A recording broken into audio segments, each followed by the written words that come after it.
വെളിപ്പാട് പുസ്തകം 5-ാം അധ്യായത്തിൻ്റെ 1 മുതൽ 6 വരെയുള്ള വേദഭാഗങ്ങൾ നമ്മുടെ ചിന്തയ്ക്ക് ആധാരമാക്കിക്കൊണ്ട് വായിക്കേണ്ടതുണ്ട്. വെളിപ്പാട് 5-ന്റെ 1 മുതൽ 6 വരെ. ഞാൻ സിംഹാസനത്തിൽ ഇരിക്കുന്നവൻ്റെ വലം കൈയിൽ അകത്തും പുറത്തും എഴുത്തുള്ളതായി 7 മുദ്രയിട്ട ഒരു പുസ്തകം കണ്ടു. ആ പുസ്തകം തുറപ്പാനും അതിൻ്റെ മുദ്ര പൊട്ടിപ്പാനും യോഗ്യനാരുള്ളൂ എന്ന് അത്യുച്ചത്തിൽ ഘോഷിക്കുന്ന ശക്തനായൊരു ദൂതനെയും കണ്ടു. പുസ്തകം തുറപ്പാനോ നോക്കുവാനോ സ്വർഗത്തിലും ഭൂമിയിലും ഭൂമിക്ക് കീഴിലും ആർക്കും കഴിഞ്ഞില്ല. പുസ്തകം തുറന്നു വായിപ്പാനെങ്കിലും ഞാൻ നോക്കുവാനെങ്കിലും യോഗ്യനായി ആരെയും കാണായിക കൊണ്ട് ഞാൻ ഏറ്റവും കരഞ്ഞു. അപ്പോൾ മൂപ്പന്മാരിൽ ഒരുത്തൻ, എന്നാൽ കരയേണ്ട, യഹൂദ ഗോത്രത്തിലെ സിംഹവും ദാവീദിന്റെ വേരുമായവൻ പുസ്തകവും അതിൻ്റെ 7 മുദ്രയും തുറപ്പാൻ തക്കവണ്ണം ജയം പ്രാപിച്ചിരിക്കുന്നു എന്ന് പറഞ്ഞു. പ്രാർത്ഥിക്കാം. പരിശുദ്ധനെ, ഞങ്ങൾ അങ്ങയുടെ പാദാന്തികം അടുത്തു വരുന്നു. സുദീർഘനാളുകൾ പ്രാർത്ഥിച്ച് ചിന്തിച്ചതുപോലെയുള്ള ഒരു കൂട്ടായ്മയുടെ സമാപന രാത്രിയിലേക്ക് ഞങ്ങൾ വരുന്നു. ഞങ്ങളുടെ യോഗം ഇന്ന് സമാപിക്കുമെങ്കിലും അങ്ങയുടെ പ്രവൃത്തിക്ക് സമാപനമില്ലല്ലോ. ഒടുക്കമില്ലാത്ത ആ പ്രവൃത്തിയുടെ പന്താവിൽ സാധുക്കൾക്ക് ഒരു രാത്രി നിൽപ്പാൻ കാരുണ്യം കാട്ടിയതുകൊണ്ട് സ്തോത്രം. അവിടുത്തെ നന്മകൾക്കും ഉപകാരങ്ങൾക്കുമൊക്കെ നന്ദി. പ്രാർത്ഥന കേട്ടതുകൊണ്ട് സ്തോത്രം. യേശുവിൻ നാമത്തിൽ തന്നെ ആമേൻ. Praise the Lord. ഹല്ലേലൂയ. വളരെ അനുഗ്രഹീതമായ തിരുവചനത്തിനായി ദൈവത്തിന് മഹത്വം. വിശുദ്ധ ബൈബിളിലെ ഒടുവിലത്തെ ഗ്രന്ഥമാണ് വെളിപ്പാട് പുസ്തകം. ഞാനും നിങ്ങളും പ്രതിസന്ധികളുടെ നടുവിൽ ക്രിസ്തീയ വിശ്വാസം സ്വീകരിച്ച് സമൂഹത്തിൻ്റെ നാനാ തുറകളിലുള്ള പലതരം പോരാട്ടങ്ങൾ ഏറ്റുവാങ്ങി, ഒറ്റപ്പെടലും ത്യാഗവും വേദനയും ഏറ്റുവാങ്ങി വില കൊടുത്തു നിൽക്കുന്ന ഈ വിശ്വാസത്തിന് എന്താണ് പരിസമാപ്തി? അത് സഭയുടെ പ്രത്യാശയാകുന്ന നിത്യതയാണ്. നിത്യത എന്നൊന്നില്ലെങ്കിൽ ഇന്ന് ഞാനും നിങ്ങളും ഇവിടെ കൂടി വന്നിരിക്കുന്നത് വ്യർത്ഥമാണ്. നിത്യത എന്നൊന്നില്ലെങ്കിൽ സുവിശേഷ പ്രസംഗങ്ങൾ ആവശ്യമില്ലാത്തതാണ്. നിത്യത എന്നതിനെ പറ്റി ഒരു കാഴ്ചപ്പാടില്ലെങ്കിൽ ക്രിസ്ത്യാനിത്വത്തിന് തന്നെ പ്രസക്തിയില്ല. ഇതെൻ്റെ വാക്കല്ല, അപ്പോസ്തലൻ്റെ വാക്കാണ്. അപ്പോസ്തലൻ പറയുന്നു, മരിച്ചവർ ഉയർക്കുന്നില്ല എങ്കിൽ ഞങ്ങളുടെ പ്രസംഗം വ്യർത്ഥം. മാത്രമല്ല, ക്രിസ്തു മരിച്ചവരിൽ നിന്ന് ഉയർത്തെഴുന്നേറ്റു എന്ന് ഇന്നുവരെ പ്രസംഗിച്ചു വരുന്ന അവസ്ഥയ്ക്ക് വിപരീതമാകുന്നത്. ക്രിസ്തു ഉയർത്തെഴുന്നേറ്റിട്ടില്ല എങ്കിൽ ഞങ്ങൾ പറയുന്നതൊക്കെ വ്യർത്ഥം. ചുരുക്കത്തിൽ കഴിഞ്ഞ 2000 ആണ്ടുകളായി വ്യർത്ഥമല്ലാത്ത ഒരു മഹാസന്ദേശമായി ഈ സുവിശേഷം ലോകത്ത് നിൽക്കാൻ കാരണം മരിച്ചവരുടെ പുനരുദ്ധാനത്തെക്കുറിച്ചും നിത്യതയെക്കുറിച്ചും പ്രത്യാശ മുമ്പോട്ട് വെക്കുന്ന ക്രിസ്തീയ സിദ്ധാന്തത്തിൻ്റെ ഏറ്റവും പ്രധാനപ്പെട്ട കാതലായ വിഷയമായതുകൊണ്ട് നമുക്ക് എല്ലാ അപജയങ്ങളെയും അതിജീവിച്ച് ഇവിടെ വരെ വരാൻ സർവശക്തൻ പ്രാപ്തി നൽകി. അതുകൊണ്ട് ഈ വായിച്ച തിരുവെഴുത്ത് അല്ലെങ്കിൽ വെളിപ്പാട് പുസ്തകം സഭയുടെ ഭാവി സംബന്ധിച്ച്, നിത്യത സംബന്ധിച്ച് വിശദീകരിക്കുന്ന ഏറ്റവും ആധികാരികമായ ഭാവമാണ്. ആ ഭാഗം വിശദീകരിക്കുമ്പോൾ നല്ല ഏകാഗ്രതയും പ്രാർത്ഥനയും നിങ്ങൾക്കില്ല എങ്കിൽ പറയുന്ന ഒന്നും മനസ്സിലാവില്ല. നിങ്ങൾ പറഞ്ഞിട്ട് പോകും, അകപ്പാടെ വരണ്ട, എന്തൊക്കെയോ കാര്യങ്ങൾ കേട്ടു, ഒന്നും പിടിയിട്ടില്ല. അത് വെളിപ്പാട് വായിച്ചാൽ തന്നെ അങ്ങനെ മനസ്സിലാവില്ല എങ്കിൽ പ്രസംഗിച്ചാൽ ഉള്ള അവസ്ഥ അറിയാമല്ലോ. പക്ഷെ ഒരു കാര്യം ഉറപ്പാണ്, ഏകാഗ്രതയോടെ ശ്രദ്ധിക്കുന്ന ചിലർക്ക് ഈ വചനം തീർച്ചയായും ആത്മീയമായ വലിയ ഉള്ളടക്കങ്ങളെ സ്വാംശീകരിക്കാൻ സർവശക്തൻ കൃപ നൽകും എന്നാണ് എൻ്റെ പ്രതീക്ഷ. സന്തോഷമല്ലേ? ഞാനൊരു കാര്യത്തിൽ ഒരൽപ്പം വ്യത്യസ്തനാണ്. ആരെക്കൊണ്ടും ജീവിതത്തിൽ ഇന്ന് വരെ ഞാൻ കരമുയർത്തി ഹല്ലേലൂയ പറയിപ്പിച്ചിട്ടില്ല. അത് ചെയ്യുന്ന തെറ്റാണെന്നൊന്നുമല്ല. നിങ്ങളെല്ലാം ദൈവത്തെ സ്തുതിക്കണം, പക്ഷെ അത് എൻ്റെ ചെലവിൽ വേണ്ട. അതുകൊണ്ടാണ്. മനസ്സിലായില്ലേ? ഇതൊക്കെ അടുത്ത കാലത്താണ് നമ്മുടെ സമൂഹത്തിലേക്ക് ചേക്കേറിയത്. ഞാൻ സാധാരണത്തിൽ ഈ പാട്ട് കഴിഞ്ഞേ വരും. അലക്സൊക്കെ ക്ഷമിക്കണം, നമ്മുടെ കുട്ടികളാണ്. എന്നോട് വന്നപ്പോഴേ സ്റ്റേജിൽ ഇരിക്കാൻ പറഞ്ഞു. ഞാൻ പറഞ്ഞു ഈ വൈപ്പർ ആടുന്ന പരിപാടിയൊക്കെ കഴിഞ്ഞിട്ട് കയറാമെന്ന് പറഞ്ഞു. ഇങ്ങനെയുള്ള അതൊക്കെ കഴിഞ്ഞിട്ട്, എനിക്കതിനുള്ളൊരു ആരോഗ്യമില്ല. അതുകൊണ്ടല്ല, ചെയ്യുന്ന മോശമെന്നല്ല, എല്ലാം കഴിഞ്ഞ് ബാധ ഒഴിഞ്ഞ് സ്വസ്ഥമായി കഴിഞ്ഞ് അപ്പോൾ അത് കയറാം. അത് പറയാനുള്ള ഒട്ടേറെ കാരണമുണ്ട്. അത് പാട്ടിനോടുള്ള എന്തെങ്കിലും പ്രശ്നമല്ല, പാട്ടുകാരോടുള്ളതല്ല. അവരിപ്പോൾ അവരെ മുമ്പിൽ പറഞ്ഞ കാര്യം ചെയ്യാൻ പറ്റുള്ളൂ. ഇതാണ്. പക്ഷേ ദൈവമെങ്കിൽ ഭരമേൽപ്പിച്ച ഒരു ദൗത്യം വിശ്വാസത്തിനെതിരെ ഉണ്ടാകുന്ന വിഷയങ്ങളെക്കുറിച്ച് കൂടി നടത്തേണ്ട ഖണ്ഡനം സംബന്ധിച്ചുള്ള ഒരവബോധമാണ്. സുവിശേഷത്തിൻ്റെ വ്യാപനത്തിനും ദൈവവചനത്തിനും എതിരെ ഉയരുന്ന ചിന്താധാരകളെ കൂടി പ്രതിരോധിച്ചാണ് വരുന്നത്. അതിൻ്റെ പേരിൽ ഒത്തിരി നഷ്ടങ്ങളും ക്ഷീണങ്ങളും ഒക്കെ ഉണ്ട്. ഇപ്പോൾ സോഷ്യൽ മീഡിയയിൽ നടക്കുന്ന ചർച്ചകളൊക്കെ നിങ്ങൾ കണ്ടു കാണും.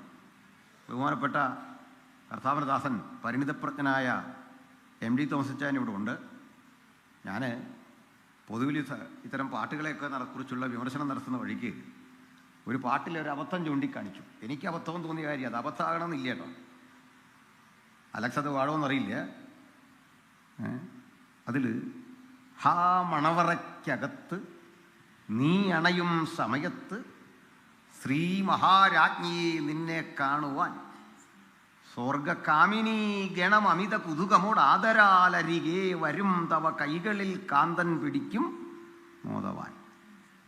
ബൈബിൾ എത്ര വായിച്ചാലും സ്വർഗത്തിൽ ഇങ്ങനെ കാമിനി ഉള്ളതായിട്ട് നമ്മൾ വായിച്ച ബൈബിളിലില്ല. കാമിനിയുള്ളത് നമ്മുടെ സ്വർഗത്തിലല്ല. ഞാനൊരു സംവാദവേദിയിൽ ഒരു സഹോദരൻ എന്നോട് പറഞ്ഞു, അവർ പറയുന്ന സ്വർഗത്തിൽ പോയാൽ 72 ഹൂറിമാരാണ് ഒരു പുരുഷന് കിട്ടുന്നത്. 72 സുന്ദരിമാരെ ഒരു പുരുഷന് സ്വർഗത്തിൽ കിട്ടും. മദ്യമൊഴുകുന്ന നദികൾ കിട്ടും. പിന്നെ ഒത്തിരി പഴങ്ങളും ഒക്കെ കിട്ടും. അപ്പം ഞാൻ പറഞ്ഞു, എൻ്റെ ആ കോട്ട കൂടി ബ്രദറങ്ങ് എടുത്തു. അപ്പം എനിക്ക് ആ സ്വർഗം പിടിച്ച് തരേണ്ട കാര്യമില്ല, മദ്യത്തിൻ്റെ കോട്ടയും. എൻ്റെ കാരണം 72 സുന്ദരിമാരെ നമുക്ക് കിട്ടിക്കഴിഞ്ഞാൽ നമ്മൾ ഒരു കല്യാണം കഴിച്ചിട്ട് ജീവിച്ചു പോകുന്നൊരവസ്ഥ. ഇത് വെച്ചൊക്കെ ചിന്തിച്ചപ്പോൾ മറ്റൊന്നു കൂടി, ഒരു സുന്ദരിയുടെ വലിപ്പം 90 മീറ്ററാണ്. 90 മീറ്റർ. അപ്പം ഞാൻ പറഞ്ഞു, എനിക്ക് പറയുന്നത് കാണണമെങ്കിൽ ഓട്ടോറിക്ഷ പിടിച്ച് പോകണം. അതൊക്കെ കൊണ്ട് സൗകര്യപ്രദമായ നമ്മുടെ ചെറിയ ജീവിതമായിട്ട് നമ്മളിങ്ങനെ കഴിഞ്ഞു പോകും. അതുകൊണ്ട് അത് കൈവച്ചോളാൻ പറഞ്ഞു.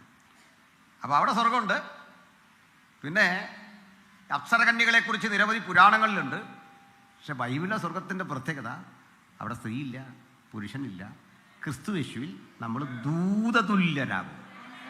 ഹല്ലേലൂയ. അർത്ഥത്തിൽ ഒരു ചെറിയ പിശക് വന്നാണ്. അത് മനുഷ്യരെഴുതുന്നല്ലേ, അപ്പോൾ അതിൽ പിശക് വരാം, അത് കുഴപ്പമില്ല. എക്സാമ്പിൾ, അത് ചില അറിവുള്ള ആളുകൾ ദൂതസഞ്ചയം ഒന്ന് തിരുത്തി. അത് ശരിയാണ്. സ്വർഗത്തിലെ ദൂതസഞ്ചയം സഭയുടെ ആഗമന വേളയിൽ കാത്തിരിക്കുന്നു എന്ന് പറഞ്ഞാൽ അതിലത് ശരിയുണ്ട്. അനുവരം കാമിനി എഴുതിയുള്ള പ്രശ്നം എന്താ? സ്വർഗത്തിൽ കുറേ സ്ത്രീകൾ അവിടെ കാത്തിരിപ്പുണ്ട്. അപ്പോൾ അത് പറഞ്ഞു എന്ന ഒറ്റ കാരണത്താൽ ഞാൻ നേരിട്ടത് വലിയൊരു ജലപ്രളയം ഒഴുകുന്ന വിപത്താണ്. കാരണം ഇവിടെ ചില ആളുകൾ ധരിച്ചിട്ടുണ്ട് ഈ സംസ്കൃത പാണ്ഡിത്യമൊക്കെ എന്തോ വലിയൊരു സംഭവമാണ്. നല്ല കാര്യമാണ്, ആരെതിർത്തു? പക്ഷെ ഇതിലും വലിയ പണ്ഡിതരുണ്ടായിരുന്നല്ലോ അകത്ത്. അതിലൊരു സംഭവം കൂടി പറഞ്ഞ വിഷയത്തിലേക്ക് വരാം. ചില ആളുടെ ധാരണ ഈ സംസ്കൃത പണ്ഡിതരൊന്നും പെന്തക്കോസിൽ ഇല്ലെന്നാണ്. ചിലയിടത്ത് മാത്രമേ ഉള്ളെന്നാണ്. അങ്ങനെയല്ല. നമ്മുടെ പല കവികളും ചെയ്തത് എന്താണെന്ന് വെച്ചാൽ, സ്വന്തമായി കവിത എഴുതുകയല്ല, ഹൈന്ദവരായ സഹോദരങ്ങൾ എഴുതിയ പാട്ട് 1-2 കഷ്ണം എടുത്ത് മാറ്റിയിട്ട് അതിൻ്റെ മീതെ കയ്യാല വെച്ച് പോകാറുണ്ട്. പഴയ കയ്യാലയുടെ മീതിൽ 2-3 പദങ്ങളൊക്കെ സ്വന്തം കയറ്റി വെച്ച് പോകാറുണ്ട്. അതൊക്കെ അടുത്ത കാലത്ത് തെളിവുകൾ വന്നു കഴിഞ്ഞു. എന്നിട്ട് കുറേ ആത്മനിറവിൽ എഴുതിയാന്നൊക്കെയാണ് പറഞ്ഞത്. അത് എന്തോ ആത്മനിറവാന്നറിയില്ല. ഇത്രയും പറഞ്ഞ എന്തിനാണെന്നറിയണ്ടേ? നമ്മുടെ രാജ്യത്ത് പെന്തക്കോസ്ത് അനുഭവങ്ങളുടെ തുടക്കം ഒരു സ്ത്രീയിൽ നിന്ന്, ഒരു സഹോദരിയിൽ നിന്നാണ്. ഇന്ത്യ മഹാരാജ്യത്ത് രേഖാമൂലമുള്ള പെന്തക്കോസ്ത് അനുഭവങ്ങളുടെ അനുഭവം കേട്ടോ, സഭയല്ല. പെന്തക്കോസ്തലിസത്തിൻ്റെ ആവിർഭാവം ഒരു പ്രാർത്ഥിക്കുന്ന സഹോദരിയുടെ പ്രാർത്ഥന മുറിക്കുള്ളിൽ നിന്നായിരുന്നു. അവരുടെ പേര് പണ്ഡിത രമാബായി എന്നായിരുന്നു. ഈ പണ്ഡിത രമാബായിയുടെ മുക്തി മിഷൻ എന്ന സ്ഥാപനത്തിലാണ് ഇന്ത്യയിൽ രേഖപ്പെടുത്തിയ ആദ്യത്തെ ഉണർവിൻ്റെ താപജാലകൾ ആളിക്കത്തിയത്. ആരാ പണ്ഡിത രമാബായി എന്നറിയണ്ടേ? അവര് ചിത്പവൻ ബ്രാഹ്മണ കുടുംബത്തിൽപ്പെട്ട, ഈ ഗാന്ധിജിയെ വെടിവെച്ച് കൊന്ന ഗോഡ്സെയുടെ കുടുംബമാണ് ചിത്പവൻ. അത്തരം കുടുംബത്തിൽപ്പെട്ട ഉന്നത കുലജാതയായ ഒരു ബ്രാഹ്മണ സ്ത്രീയാണ്. അഗാധമായ സംസ്കൃത പാണ്ഡിത്യം, ഇംഗ്ലീഷിലും ഹിന്ദിയിലും ഒക്കെ ഉള്ള അഗാധ പാണ്ഡിത്യം. അതുകൊണ്ട് അവർക്കൊരു ബിരുദം കിട്ടി, പണ്ഡിറ്റ്. ബിരുദം കിട്ടിയെന്ന് മാത്രമല്ല, ഈ ബിരുദം കിട്ടുന്ന ഇന്ത്യയിലെ ഒന്നാമത്തെ ആളാണ് പണ്ഡിത രമാബായി. പണ്ഡിറ്റ് കറുപ്പൻ അല്ലെങ്കിൽ പണ്ഡിറ്റ് നെഹ്റു എന്നൊക്കെ പറയും മുമ്പ് പണ്ഡിത രമാബായി ഉണ്ടായിരുന്നു. തീർന്നില്ല. ഒരു മനുഷ്യന്റെ സംഭാവനകൾക്ക് രാഷ്ട്രം കൊടുക്കുന്ന അവാർഡുകളിലെ ഇന്ത്യ ഒരു തപാൽ സ്റ്റാമ്പ് ഇറക്കിയാണ് പണ്ഡിത രമാബായി ആദരിച്ചത്. മനസ്സിലാക്കണം. ഈ ചരിത്രമൊന്നും അറിയാതെ പെന്തക്കോസ്ത് സഭകൾക്കുള്ളിൽ അറിവും വിവേകവും ഇല്ലാത്ത പിതാക്കന്മാർ തുടങ്ങിയ നിലയിലാണ് ഇതേക്കുറിച്ച് പറഞ്ഞൊപ്പിച്ചു വെച്ചിരിക്കുന്നത്. അങ്ങനെയല്ല. നമ്മുടെ പൂർവികരെ കുറിച്ച് കൂടി ഇത് പഠിക്കണം. എന്താ അറിയണ്ടേ? ഇന്ത്യയിൽ, കേരളത്തിൽ ഈ പ്രവർത്തനങ്ങൾക്ക് തുടക്കം കുറിച്ച മഹാരഥന്മാരിൽ ഒരാളാണ് ശ്രീ ART അതിശയം എന്ന കർത്തൃദാസൻ. AR തങ്കയ്യ അതിശയം തമിഴ് ബ്രാഹ്മണനായിരുന്നു. സംസ്കൃതത്തിലും ഇംഗ്ലീഷിലും മലയാളത്തിലും ഉജ്ജ്വലമായ പാണ്ഡിത്യം. ബൈബിളിലെ ഉൽപ്പത്തി പുസ്തകത്തിന് ഭാഷ്യം ചമച്ചയാളാണ്. ആദരണനായ ഷാരോൺ ഫെലോഷിപ്പ് ചർച്ചിൻ്റെ പ്രസിഡന്റായ തോമാച്ചായൻ അന്നത്തെ കാലത്തെ ഡോക്ടറേറ്റ് ഉള്ളയാളാണ്. PhD റിസർച്ച് ചെയ്തെടുത്ത ഇംഗ്ലീഷ് സാഹിത്യത്തിൽ PhD. ഇത്തരം മഹാരഥന്മാരൊക്കെ ഉണ്ട്. ഇനി ബൈബിളിലെ പാണ്ഡിത്യം എടുത്താൽ ആദരണനായ TG ഉമ്മൻ എന്നറിയപ്പെടുന്ന കർത്തദാസനുണ്ട്. Pastor K. എബ്രഹാം ഉണ്ട്. പൂർവികരായ നമ്മുടെ പല പിതാക്കന്മാരും വിശുദ്ധ ബൈബിളെ ആഴത്തിൽ പഠിച്ച് ആ ആഴത്തിൽ നിന്നുകൂടെ സംസാരിക്കാൻ പ്രാപ്തി നേടിയ അനുഗ്രഹിതരായ ദേവദാസന്മാരായിരുന്നു. അതുകൊണ്ട് പാട്ടിനെ കുറിച്ചൊക്കെ ഇത്രയും പറഞ്ഞത്. ചിലർ ഈ സംസ്കൃത പാണ്ഡിത്യമൊക്കെ കാട്ടി നമ്മളെങ്ങനെ വരട്ടാൻ വരുമ്പോൾ കാര്യങ്ങളൊന്നും അങ്ങനെയല്ല. മാത്രമല്ല, ഈ ചില പാട്ടിലൊക്കെ കേൾക്കാൻ സുഖമുള്ള ചില പ്രയോഗങ്ങൾ കാണും. അത് നല്ലതാണ്. ഈ പാട്ടിൽ ചേകാനുപ്രാസം എന്നൊരു പ്രയോഗമുണ്ട്. അല്ലെങ്കിൽ അതായത് ഈ ലഘു കൂടുതൽ ഉപയോഗിച്ചാൽ, ഗുരുവും ലഘുവും ഉണ്ടല്ലേ? മലയാളമായിരുന്നോ അല്ലേ? ഗുരുവും ലഘുവില്ലേ? രണ്ട് മാത്രമുള്ള അക്ഷരത്തെ ഗുരു എന്നും ഒരു മാത്രമുള്ള അക്ഷരത്തെ ലഘു എന്നും പറയും. അപ്പം ലഘു കൂടുതൽ ഉപയോഗിച്ചാൽ ഈ കേട്ട് കഴിഞ്ഞാൽ പാട്ടിനകത്തൊരു ഇമ്പം കൂടും. ലഘു അക്ഷരങ്ങളുടെ അമിതമായ പ്രയോഗം അത് പ്രാസഭംഗിയോട് ഉപയോഗിച്ച് കഴിഞ്ഞാൽ കേൾക്കുമ്പോൾ നല്ല ഇമ്പമാണ്. ആ ഇമ്പം എന്ന് ഞാൻ പറഞ്ഞത് അങ്ങനെ നമ്മുടെ കവികൾ പലരും രേഖപ്പെടുത്തിയിട്ടുണ്ട്, എഴുതിയിട്ടുണ്ട്. ഇപ്പോൾ നമ്മുടെ പാടും ഞാൻ പരമേശന് സതതം എൻ്റെ പാപമെല്ലാം പൂക്കിയത്, മനോഹരമായ പാട്ടാണ്. ഞാൻ ഓർക്കാറുണ്ട് ആ പാട്ട് കേട്ടിട്ട്. ബൈബിളിൻ്റെ ഉപദേശം അപ്പാടെ എഴുതിയിട്ടുണ്ട് അതിനകത്ത്. രക്ഷ, സ്നാനം, ദൂതറിയിക്കുക, സുവിശേഷീകരണം, മടങ്ങിവരവ്. ഇതെങ്ങനെയാണ് ഇത്രയും മനോഹരമായത് എഴുതിയതെന്ന് ഓർക്കാറുണ്ട്. അത്ര മനോഹരമാണ്. കാരണം എന്താ? അതിൽ സാഹിത്യമുണ്ട്, ഉപദേശമുണ്ട്, വേദപുസ്തക സിദ്ധാന്തങ്ങളുണ്ട്. അപ്പോൾ പാട്ടെഴുതുന്നവരും പാട്ട് പാടുന്നവരും ഓർക്കണം, അതിൽ ബൈബിൾ ഉണ്ടാകണം. ഇനി ബൈബിൾ ഉണ്ടായില്ലെങ്കിലും ബൈബിളിന് എതിരായി പോകരുത്. ഇതുപോലെ വേദപുസ്തക സത്യങ്ങൾക്ക് എതിരായി പോകരുത്. ആ സത്യത്തിൻ്റെ ചുവട്ടിലൂടെ തന്നെ നടക്കണം.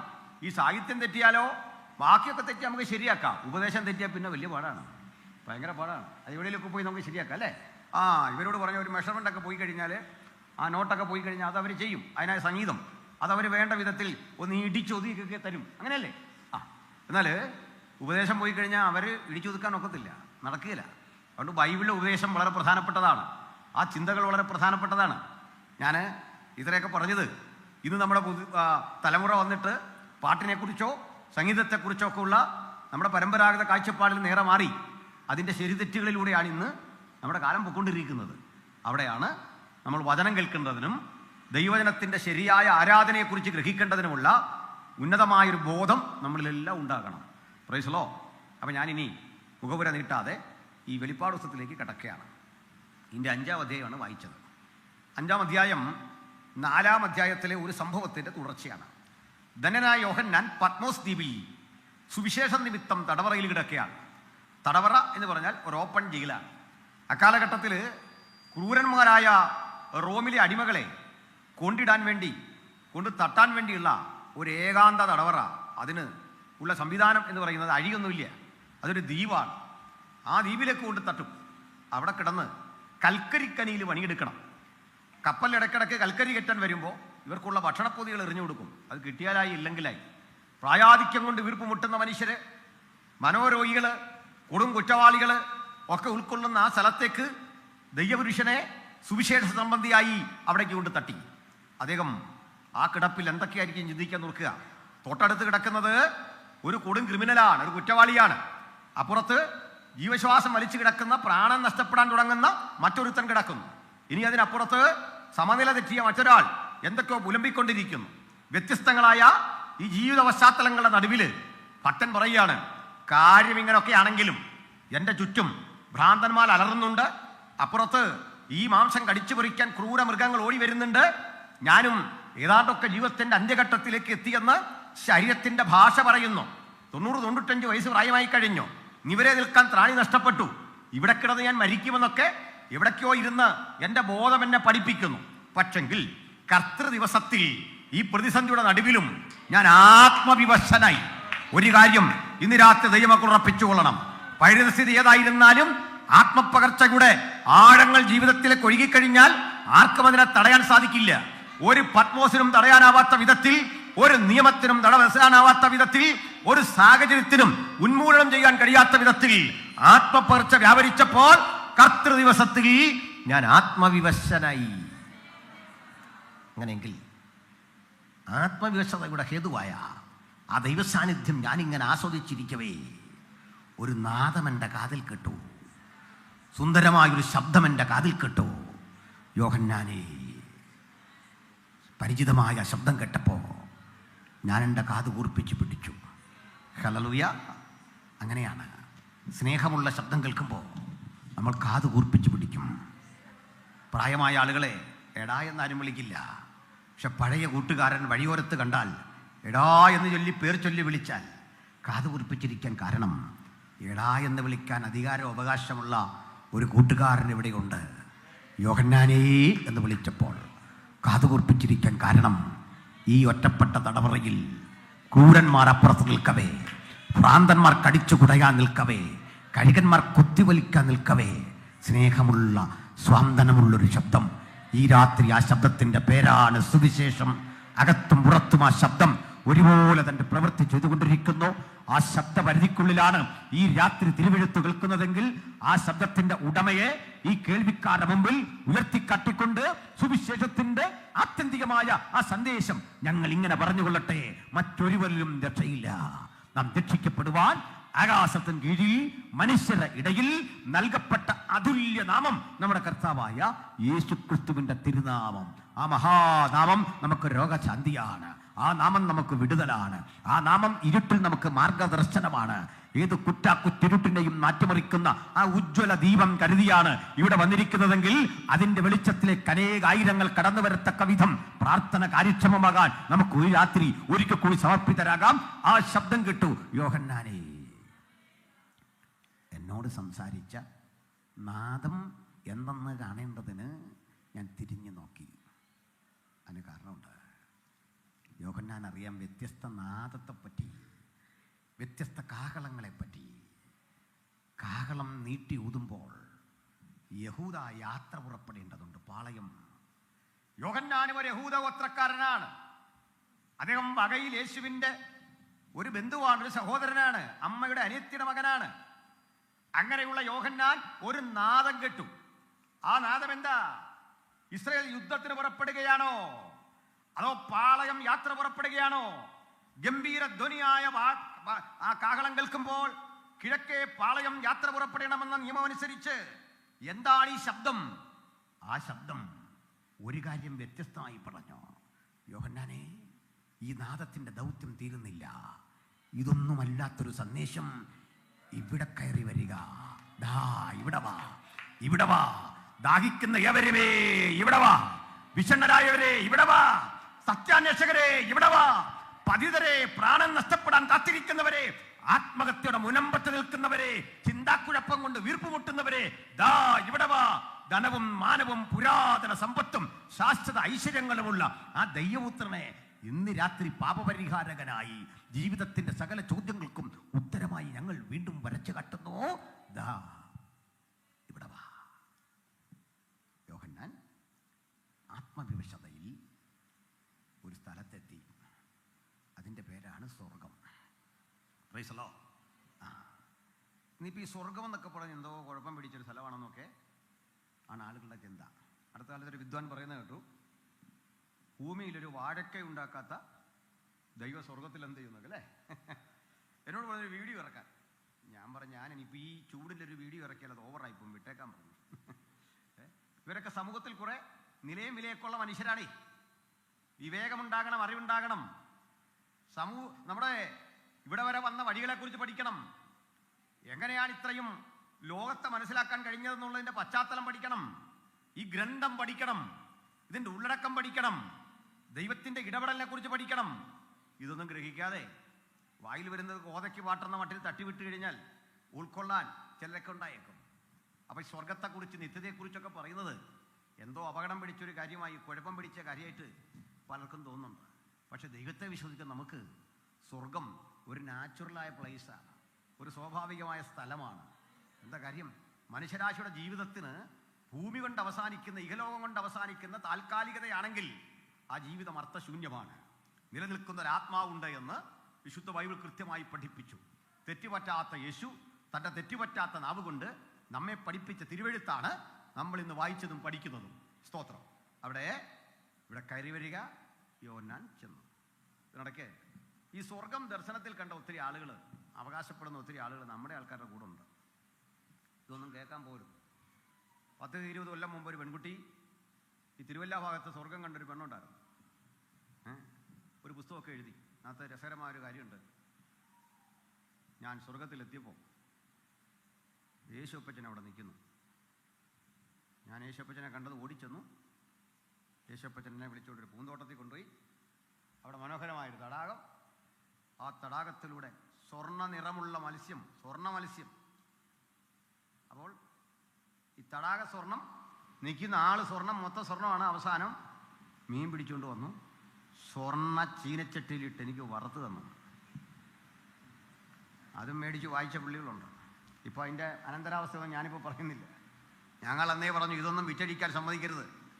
ഈ പുസ്തകത്തോട് നീതി പുലർത്താത്തൊന്നും സ്വീകരിക്കാൻ ദൈവമക്കൾക്ക് ബാധ്യതയില്ല. വിശുദ്ധന്മാർക്ക് ഒരിക്കലായി ഫലമേൽപ്പിച്ച അതിവിശുദ്ധ വിശ്വാസമാണിത്. ഇതിന് നിരക്കാത്തതൊന്നും എവിടെയും ഉണ്ടാകാൻ പാടില്ല. ഈ പുസ്തകത്തിന് സ്വീകരിക്കാൻ കഴിയാത്തതിനെ സ്വീകരിക്കത്തക്ക വിധം വിശാലമല്ല പ്രാർത്ഥിക്കുന്ന ദൈവങ്ങളുടെ ഹൃദയം. ഈ പുസ്തകത്തിൽ ഇല്ലാത്തതും ഇവിടെ നിന്ന് വരാത്തതൊന്നും ദൈവികമായിരിക്കുന്നില്ല. അത്രയും മാത്രമേ ഞാൻ അതേക്കുറിച്ച് പറയുന്നുള്ളൂ. സ്തോത്രം. അപ്പോൾ നമ്മൾ കണ്ടു, ഈ കർത്താവ് ഇവിടെ കയറി വരാൻ പറഞ്ഞപ്പോൾ ഒരു പരിശുദ്ധ സ്വർഗത്തെ കാണിച്ചു കൊടുക്കുക. ഈ സ്വർഗത്തെക്കുറിച്ച് പറയാൻ രസാവഹമായ ഒത്തിരി കാര്യമുണ്ട്. ഒന്നാമത്തെ കാര്യം, ഞാൻ നോക്കിയപ്പോൾ ഒരു സിംഹാസനം വച്ചിരിക്കുന്നത് കണ്ടു. സിംഹാസനത്തിൽ ഇരിക്കുന്നവൻ കാഴ്ചയ്ക്ക് സൂര്യകാന്തത്തോടും പത്മരാഗത്തോടും സദൃശ്യൻ. സിംഹാസനത്തിൻ്റെ ചുറ്റിലും 24 സിംഹാസനം, അതിൽ 24 മൂപ്പന്മാർ. അവർക്ക് സ്വർണ്ണ കിരീടങ്ങൾ ഉണ്ടായിരുന്നു. സിംഹാസനത്തിൻ്റെ മുമ്പിൽ നിന്ന് പളുങ്കിനൊത്തൊരു കണ്ണാടിക്കടൽ പുറപ്പെട്ടു. സിംഹാസനത്തിൻ്റെ ചുറ്റിലും അതിനു മുമ്പിലും 4 ജീവികൾ നിരന്തരം ദൈവമഹത്വം പ്രകീർത്തിച്ചു കൊണ്ടിരുന്നു. ഈ 4 ജീവികളുടെ പ്രത്യേകത, ഒന്നാം ജീവി സിംഹത്തിന് സദൃശ്യം, രണ്ടാം ജീവി കാളയ്ക്ക് സദൃശ്യം, മൂന്നാം ജീവി മനുഷ്യന് സദൃശ്യം, നാലാം ജീവി പറക്കുന്ന കഴുകന് സദൃശ്യം. ഈ ജീവികൾ 6 ചിറകുണ്ടായിരുന്നു. 6 ചിറകുള്ള ഈ ജീവികൾ 2 ചിറക് കൊണ്ട് മുഖം മൂടുകയും 2 കൊണ്ട് പറക്കുകയും 2 കൊണ്ട് പാദം മൂടുകയും ചെയ്തുകൊണ്ട് ഒരുത്തനോട് ഒരുത്തൻ. ആ പ്രയോഗം ശ്രദ്ധിക്കണം. ആളുകൾ ചിലരെങ്കിലും തെറ്റിദ്ധരിച്ചിട്ടുണ്ട് ഇത് ആരാധനയാണെന്ന്. ഇങ്ങനെയാണ് ഇവർ ആരാധിക്കുന്നതല്ല, ഇത് ആരാധനയായി തീരാറുണ്ട്. പക്ഷെ സംഭവം ഒരു പേഴ്സണൽ കോൺവെർസേഷനാണ്, ഒരു പരസ്പര സംഭാഷണമാണ്. എന്താ അവിടെ ഇരിക്കുന്നത്? ഒരുത്തനോട് ഒരുത്തൻ. മനസ്സിലായില്ലേ? അവർ പരസ്പരം ഒരു കാഴ്ച കാണുകയാണ്. എന്താ കാഴ്ച? ഇനി വേറെ എസക്കേലിലേക്ക് എന്നാൽ മറ്റൊരു കാഴ്ച കാണാം. ഈ 4 ജീവജാലങ്ങൾ ദൈവസിംഹാസനത്തിന് മുമ്പിൽ നിന്നിട്ട് ദൈവത്തെ നോക്കാൻ ത്രാണിയില്ലാതെ ആ തേജസ്സും മഹിമയുമാർന്ന ആ പ്രതാപത്തെ നോക്കിയിട്ട് ഒരുത്തൻ ബഹുമാനം കൊണ്ട് പറയുക, പരിശുദ്ധൻ പരിശുദ്ധൻ പരിശുദ്ധൻ. 3 ആവർത്തി കഴിയുമ്പോഴേക്ക് അടുത്തൊരു ഒക്ടേവിലേക്ക് കാര്യം പോവാ. എന്താ കാര്യം അറിയണ്ടേ? പരിശുദ്ധൻ, കദോഷ് എന്നാണ് ഹീബ്രു വാക്ക്. ഹാ കദോഷ് കദോഷ് കദോഷ്. ഇങ്ങനെ 3 തവണ പറഞ്ഞു കഴിയുമ്പോൾ സംഭവിക്കുന്നത് 3 ആളുകളെ അവിടെ കാണാം. ദൈവപിതാവിനെ, ദൈവപുത്രനെ, ദൈവപരിശുദ്ധാത്മാവിനെ. ആ സ്റ്റാൻസ വീണ്ടും വീണ്ടും ഇങ്ങനെ ആവർത്തിച്ച് പാടുമ്പോൾ ഒരുപറ്റം ദൂതഗണങ്ങൾ നോക്കുന്നത് ഈ ദൈവസിംഹാസനത്തിലേക്കാണെങ്കിൽ വേറെ ഒരു പറ്റം ദൂതഗണങ്ങളുണ്ട്. അവരുടെ ശ്രദ്ധ എവിടെയാണെന്ന് അറിയണ്ടേ? ഈ പ്രപഞ്ചത്തിലേക്കാ. അവർ കാഴ്ച കണ്ടു, മനോഹരമായ ഭൂമി. ആ ഭൂമി ഇങ്ങനെ കറങ്ങുമ്പോൾ ഭൂമിക്ക് വിപരീത ദശയിൽ ചന്ദ്രൻ ഭൂമിയെ വലം വയ്ക്കുന്നു, 2 ആളും ഒരുമിച്ച് സൂര്യനെ വലം വയ്ക്കുന്നു. ഇങ്ങനെ ഈ പ്രപഞ്ചം മുഴുവൻ കൂട്ടിയിടിക്കാതെ കൃത്യമായൊരു സംവിധാനത്തിൽ ഈ പ്രപഞ്ചത്തെ മുഴുവൻ ചലനാത്മകമാക്കുന്ന ഒരു ദൈവത്തെ കണ്ടിട്ട് പ്രപഞ്ചത്തിലേക്ക് നോക്കി ആ ദൂതഗണങ്ങൾ പാടുകയാണ്, മുഴുലോകവും നിന്റെ മഹത്വം കൊണ്ട് നിറഞ്ഞിരിക്കുന്നു. ഒരു വട്ടം ദൂതഗണങ്ങൾ പറയും, നീ പരിശുദ്ധൻ പരിശുദ്ധൻ പരിശുദ്ധൻ. വാക്യപ്രതിവാക്യം പോലെ അടുത്ത കൂട്ടർ പറയും, മുഴുലോകവും അവിടുത്തെ മഹത്വം കൊണ്ട് നിറഞ്ഞിരിക്കുന്നു, മഹത്വം കൊണ്ട് നിറഞ്ഞിരിക്കുന്നു. അപ്പോൾ അത് ഓട്ടോമാറ്റിക്കായി ആരാധനയായി മാറും. ഇനി അടുത്തതായി കാണാൻ പറ്റുന്നത്, അങ്ങനെ ആരാധന നടക്കുന്ന വേളയിൽ, അല്ലെങ്കിൽ ദൈവത്തിന് മഹത്വം കൊടുക്കുന്ന വേളയിൽ ഈ മൂപ്പന്മാര് ആരാധനയ്ക്ക് തയ്യാറെടുക്കുകയാണ്. ആനും പറയും, കർത്താവേ നീ സകലതും സൃഷ്ടിച്ചു, നിന്റെ ഇഷ്ടം ഹേതുവായി സകലതും ഉണ്ടായി, സ്തോത്രവും ബലവും മാനവും മഹത്വവും ഒക്കെ സ്വീകരിപ്പാൻ നീ യോഗ്യൻ. ഇത് പറയുമ്പോഴേക്കും മൂപ്പന്മാർ സിംഹാസനങ്ങളിൽ എഴുന്നേറ്റ് തങ്ങളുടെ കിരീടങ്ങളെ താഴെയിടും. ഇതാണ് അവിടെ കണ്ടത്. അങ്ങനെ ഇരിക്കെ മറ്റൊരു കാഴ്ച യോഹന്നാൻ കണ്ടു. സിംഹാസനത്തിൽ ഒരുവൻ ഇരിക്കുന്നു. ഇരിക്കുന്നവന്റെ പക്കൽ അകത്തും പുറത്തും 7 മുദ്രകളോട് കൂടിയ ഒരു ഗ്രന്ഥം. ഈ ഗ്രന്ഥച്ചുരുൾ കയ്യിൽ വെച്ച് ആ ഇരിക്കുന്നവനെ നോക്കി ദൂതന്മാരുടെ മൂപ്പന്മാരുടെ നടുവിൽ നിന്നൊരു ശബ്ദം. ആ ശബ്ദം ഇങ്ങനെയാണ്, ഈ ഗ്രന്ഥവും അതിൻ്റെ മുദ്രയും ഭേദിപ്പാൻ യോഗ്യൻ ആരുള്ളൂ? ചോദ്യം. ആരെങ്കിലും യോഗ്യതയുള്ളവരുണ്ടോ എന്ന് കാണാൻ യോഹന്നാൻ കാതുകൂർപ്പിച്ച് കണ്ണു തുറന്ന് പിടിച്ചപ്പോൾ നിരാശയായിരുന്നു ഫലം.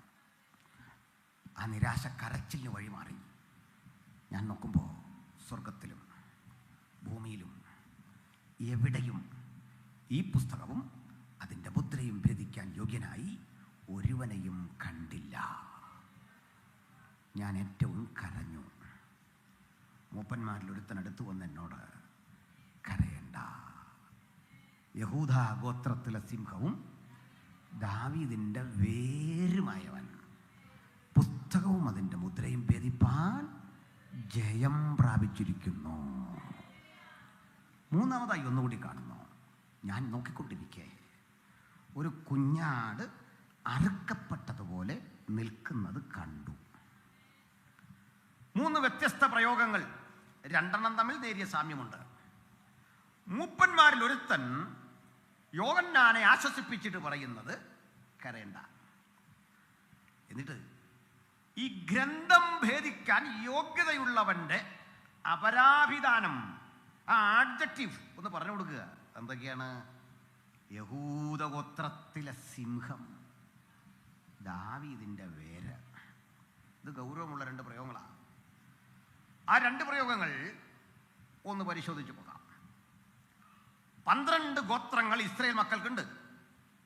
ആ 12 ഗോത്രങ്ങളിൽ രൂബേൻ, ശിമയോൻ, ലേവി, യഹൂദ, ഈ 4 ആളുകൾ യാക്കോബിന്റെ മക്കളിൽ ലേയയുടെ പുത്രന്മാരായി അറിയപ്പെടും.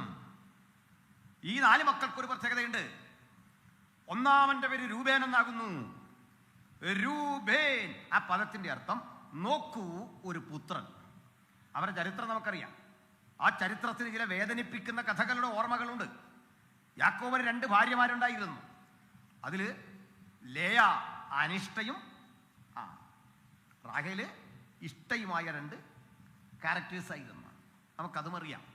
എന്നാൽ ലേയെ യാക്കോബിന് ഇഷ്ടമല്ലെങ്കിലും ദൈവത്തിൻ്റെ പദ്ധതിയിൽ ലേയ ഉണ്ടായിരുന്നു. ലേയ ഒരു മകനെ പ്രസവിച്ചു. ആ മകന് പേരിട്ടു രൂബൻ. ബെൻ അർത്ഥം പുത്രൻ എന്നാണ്. രൂബൻ എന്ന് പറഞ്ഞാൽ നോക്കൂ ഒരു പുത്രൻ. നോക്കൂ ഒരു പുത്രൻ എന്നൊക്കെ പറഞ്ഞ് പേരിട്ടിട്ടും ഈ ഭർത്താവായ യാക്കോബ് കുഞ്ഞിനെ അങ്ങനെ നോക്കാനൊന്നും വരുന്നില്ല കാര്യമായിട്ട്. അതിൻ്റെ കാരണം റാഹേലിനതൊരു വിഷമമാണ്.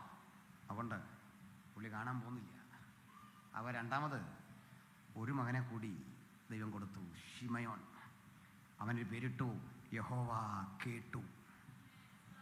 അപ്പൊ കണ്ടു എന്ന് പറഞ്ഞു തുടങ്ങി, ദാ കേട്ടു. കേട്ടു എന്ന് പറഞ്ഞിട്ടും യാക്കോബിന് പഴയ ആകാംക്ഷയും താല്പര്യമില്ല. അതിൻ്റെ കാരണം എന്താണെന്നറിയണ്ടേ? റാഹേലിനോടുള്ള സ്നേഹം അവളെ വിഷമിപ്പിക്കണ്ട. ഒരു കാര്യം പഠിക്ക്. ഒരുത്തിയുടെ കൂടാരത്തിൽ അമർഷത്തിൻ്റെയും സങ്കടത്തിൻ്റെയും ഞെരുക്കത്തിൻ്റെയും പ്രതിഫലനം. അസൂയ കൊണ്ട് അവൾ മരിക്കാൻ തുടങ്ങുമ്പോൾ അടുത്തവളുടെ കൂടാരത്തിൽ ദൈവം കണ്ടു, ദൈവം കേട്ടു. മൂന്നാമത് ദൈവം പറ്റിച്ചേർന്നു. ഞാൻ ഇനിയും യഹോവയെ സ്തുതിക്കും എന്ന് പറഞ്ഞ് അവൾ ദൈവത്തിന് മഹത്വം അർപ്പിച്ചുകൊണ്ട് 4മതൊരു കുഞ്ഞിന് പേരിട്ടു യഹൂദ. മറ്റവൾ കരഞ്ഞ് നിലവിളിച്ച് യാക്കോവിനോട് പറയുകയാണ്, എനിക്ക് മക്കളെ തരിക, ഇല്ലെങ്കിൽ ഞാൻ മരിച്ചു. യാക്കോബ് ഒരു നല്ല മനുഷ്യനായിരുന്നു, പക്ഷെ ചൂടായിപ്പോയി, ക്ഷുബ്ധനായിപ്പോയി. ക്ഷുബ്ധനാകാൻ കാരണം എന്താ? പലർക്കും അത് അറിയില്ല ആ കാര്യം. യാക്കോബ് പറയുകയാണേ, എനിക്ക് മക്കളുണ്ടാകാത്തതേ എൻ്റെ എല്ലാ പ്രശ്നം നിൻ്റെയാണ്. കാരണം എനിക്കിപ്പോൾ 4 മക്കളുണ്ടെന്ന് വേറെ ഒരു പുരുഷനെന്ന നിലയിൽ എനിക്ക് അപാകതയൊന്നുമില്ലെന്ന്. നല്ല ചുണക്കുട്ടന്മാരായ മക്കൾ വേറെ ഉണ്ട്. നീ കോങ്കുബൈൻ സിസ്റ്റം ഉണ്ടെന്ന്, അതിലൊക്കെ മക്കളുണ്ട്. അപ്പോഴേ പ്രശ്നം നിൻ്റെയാ. എങ്കിലും യാക്കോബേ ഇതായിരുന്നില്ല പറയേണ്ടത്. ഒരാശ്വാസം. എല്ലാവരും വെറുത്തപ്പോൾ അവൾ ദൈവത്തെ സ്തുതിച്ചു. ദൈവം അവളുടെ ഉദരത്തെ കടാക്ഷിച്ചു. ഇങ്ങനെ ചരിത്രമുള്ള 12 ഗോത്രങ്ങളിൽ ഒരു ഗോത്രമാണ് യഹൂദ ഗോത്രം. ഈ ഗോത്രത്തിനൊരു പ്രത്യേകതയുണ്ട്. ആ ഗോത്രം തിരഞ്ഞെടുക്കപ്പെടാൻ ഒരു കാരണമുണ്ട്. രൂബേനെ തിരഞ്ഞെടുക്കേണ്ടതാണ്, പക്ഷെ യാക്കോബിന്റെ ഇഷ്ടം യോസെഫാണ്. ഒരിക്കലും മനസ്സിലാക്കരുത് ആത്മീയത ഏതെങ്കിലും പ്രത്യേകതരം പൈതൃകത്തിലൂടെ പോകുന്നതാണെന്ന്. അത് ദൈവത്തിന്റെ തിരഞ്ഞെടുപ്പാണ് ആധാരം. ഹല്ലേലൂയ. എൻ്റെ മകൻ എൻ്റെ കാലശേഷം എൻ്റെതായ കാര്യാദികൾ ചെയ്യണമെന്ന് ഞാൻ ആഗ്രഹിച്ചാൽ ആഗ്രഹം നല്ലതാണ്, പക്ഷെ തീരുമാനം ദൈവത്തിന് വിടണം. ദൈവത്തിൻ്റെതാകണം പദ്ധതി. ആത്മീയത പാരമ്പര്യമല്ല, അത് പൈതൃകമല്ല, അത് ആത്മനിറവിന്റെ തിരഞ്ഞെടുപ്പാണ്. ദൈവം തീരുമാനിച്ചിട്ടുണ്ട്, അവൻ വരാൻ കാത്തിരിക്കണം. അങ്ങനെ കാത്തിരിക്കാൻ മനസ്സില്ലാതെ യോസേഫിന് നിലയങ്കി ഉണ്ടാക്കി അങ്ങനെ കരുതി കാത്തുവച്ചപ്പോൾ സംഭവിച്ചത് ഗുരുതരമായ ജീവിതത്തിന്റെ ഭവിഷ്യത്ത്. മറുവശത്ത് യാക്കോബ് ചെയ്യാവുന്ന ദ്രോഹമൊക്കെ ചെയ്തു. എന്തൊക്കെയാ? രൂബേനെ അങ്ങ് ശപിച്ചു. കാരണമൊക്കെ അവൻ്റെ പക്കലുണ്ടേ, ഞാൻ പറയുന്നില്ല. രൂബേനെ ശപിച്ചു. ശിമയനും ലേവിയും ഒരുമിച്ച് ചേർന്ന് ഒരു നാടിനെ മുഴുവൻ വിറപ്പിച്ച് അവരെ വെട്ടി അരിഞ്ഞ് തോൽപ്പിച്ച് ആ യാക്കോബിന്റെ പേര് വഷളാക്കി അവരെയും ശപിച്ചു. രൂബേനെ നോക്കി പറഞ്ഞു, രൂബേനെ, നീ എൻ്റെ ആദ്യജാതൻ, എൻ്റെ ബലത്തിന്റെ വൈശിഷ്ട്യമാണ് നീ. പക്ഷെ വെള്ളം പോലെ തുളുമ്പുന്നവനെ നീ ശ്രേഷ്ഠനാവില്ല. യാക്കോബ് ലേവിയെ ശപിച്ചു. ലേവിയും ശിമയോനും സഹോദരന്മാർ. അവർ സാഹസത്തിന്റെ ആയുധം കയ്യിലെന്തിയവർ. എൻ മനമേ അവരുടെ യോഗത്തിൽ ചേരരുതേ, എൻ്റെ ഉള്ളമേ അവരുടെ മന്ത്രണത്തിൽ കൂടരുതേ. 3 പേര് ശപിക്കപ്പെട്ടപ്പോൾ യഹൂദയ്ക്ക് പ്രത്യേകിച്ച് കാരണമൊന്നുമില്ല. അപ്പൊ യഹൂദ ഏതാണ്ടൊക്കെ ഒരു റിലീഫ് അനുഭവിച്ചു വരും കാലത്ത് ഒരു സംഭവം ഉണ്ടായി. യോസേഫിന്റെ സ്വപ്നം. ഒടുക്കം യോസേഫിനെ പൊട്ടക്കിണറ്റിലിട്ടു. യോസേഫ് അവിടെ നിന്നൊക്കെ രക്ഷപ്പെട്ടു. ഇപ്പോൾ യോസേഫ് ഫറാവോയുടെ കൊട്ടാരത്തിൽ മന്ത്രിയായി. അവിടേക്ക് പോകണം, ആഹാരപദാർത്ഥങ്ങൾ കൈക്കൊള്ളണം. അങ്ങനെ ചെന്നവരുടെ കൂട്ടത്തിൽ യോസേഫ് വളരെ തന്ത്രപൂർവ്വം ശിമയോനെ നിർത്തി. ഈ സംഭവം നിങ്ങൾക്കറിയാം. ഒടുക്കം ബെന്യാമിനെ കൊണ്ടുവന്നാൽ ഇവനെ വിടാമെന്നായി. അതും നിങ്ങൾക്കറിയാം. ഒടുവിൽ യാക്കോബ് സമ്മതിക്കില്ല. യാക്കോബ് വേദനയോട് പറയുക, യോസേഫ് ഇല്ല, ശിമയോനെ നഷ്ടപ്പെട്ടു. ഇനി ബെന്യാമിനെ കൂടെ കൊടുത്തു വിടാനില്ല.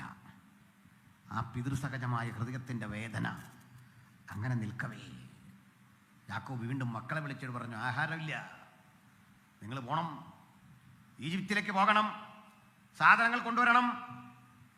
ഇവിടെ അങ്ങോട്ടും ഇങ്ങോട്ടും നോക്കി നിൽക്കാൻ പലരും തയ്യാറെടുക്കുമ്പോൾ ഒറ്റയാളും മുമ്പോട്ട് വരുന്നില്ല.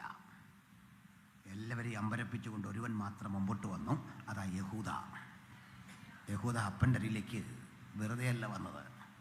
താൻ ജന്മം കൊടുത്ത 2 മക്കളെ പിടിച്ചങ്ങ് കൊടുത്തിട്ട് പറഞ്ഞപ്പാ, ഈ പണയം അങ്ങോട്ട് എടുക്കുക, അപ്പന് ഞങ്ങളെ വിശ്വാസമില്ല, അപ്പൻ്റെ കുഴപ്പമില്ലപ്പാ, ഞങ്ങൾ ചെയ്തു പോയ ഹീനകൃത്യങ്ങൾക്കകത്ത് അപ്പനെ ഒരുപാട് വിഷമിപ്പിച്ചപ്പോൾ അവിശ്വാസം വന്നിട്ടുണ്ടേ, അറിയാം, പക്ഷെ ഇതങ്ങോട്ട് പിടിക്ക.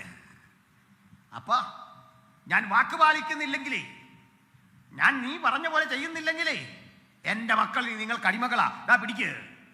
അങ്ങോട്ട് കൊടുത്തിട്ടേ, പ്രാണൻ പകരം അങ്ങോട്ട് കൊടുത്തിട്ടേ, തൻ്റെ ജീവിതത്തിൻ്റെ ത്യാഗം കൊണ്ട് നിവരെ നിൽക്കാൻ സന്നദ്ധത കാട്ടിയപ്പോൾ തമ്പുരാന് മനസ്സിലാക്കി, ഇതുണ്ട്, ഇവനെ രാജാവാക്കാൻ കൊള്ളാം കേട്ടോ, ഇവനാ കൊള്ളാവുന്ന. കാരണം രാജാവ് ചെയ്യുന്നതേ നികുതി പിരിച്ച് സുഖിമാനായി ഭക്ഷണം കഴിച്ച് ജീവിക്കുകയല്ല, മനുഷ്യന്റെ പ്രതിസന്ധികൾക്കകത്തെ പ്രാണനം കൊടുത്തിടപഴകാൻ ഒരു താല്പര്യമുള്ളപ്പോൾ നിന്റെ മേലാണ് ദൈവത്തിന്റെ കൃപ. നീയാണ് ലീഡർ, നീയാണ് കഴിവുള്ളവൻ. സമയം വരെ കാത്തിരുന്നു കൊള്ളണം. ഒരു ദിവസം നിനക്കായി കരുതി വെച്ചിട്ടുണ്ട്. ആ ദിവസം വരെ കാത്തിരിക്കുമ്പോൾ ഒന്ന് മനസ്സിലാക്കിക്കൊള്ളുക, നിന്റെ ദിവസത്തിന്റെ വഴി തടയാൻ ആർക്കും സാധിക്കില്ല. എന്നിട്ട് യാക്കോബ് പ്രവചിച്ചു, യഹൂദ ഒരു ബാലസിംഹം, പക്ഷെ ഇപ്പോൾ അവൻ സിംഹി പോലെ പതുങ്ങിക്കിടക്കും. അവൻ ചവിട്ടിപ്പിടിച്ചിരിക്കുന്ന ചെങ്കോലിലാണ്. അവകാശമുള്ളവൻ ഒരു ദിവസം വരും. അവൻ വരുവോളം ചെങ്കോൽ അവന്റെ കാൽക്കീഴിൽ നിന്ന്, രാജദണ്ഡ് അവന്റെ പക്കൽ നിന്ന് നീങ്ങിപ്പോകയില്ല. അങ്ങനെ ഒരു ദിവസം അവൻ വരും വരും എന്ന് പ്രവചിച്ചുകൊണ്ട് യാക്കോബ് അന്ത്യവിശ്രമത്തിനായി കടന്നുപോയി.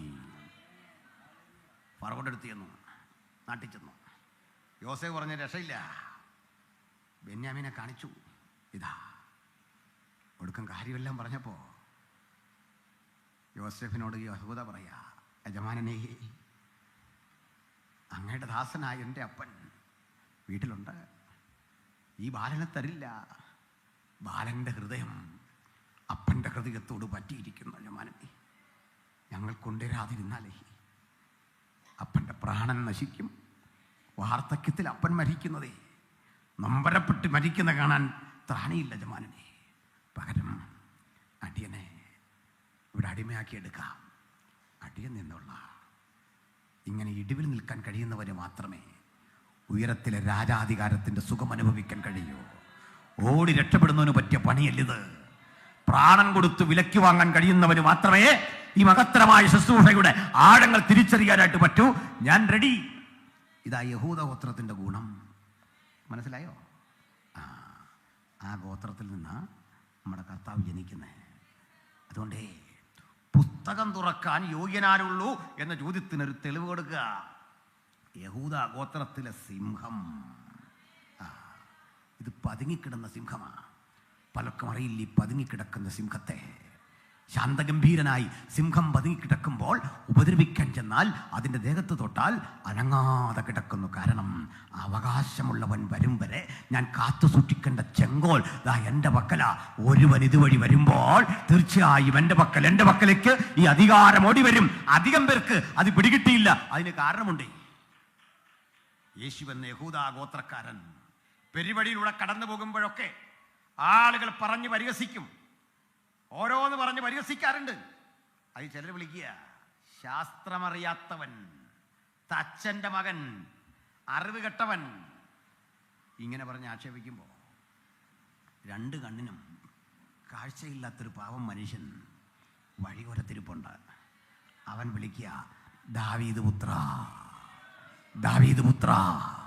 പ്രവചനം മുഴുവൻ സഫലമായത് അവൻ്റെ ജീവിതത്തിലാണ്.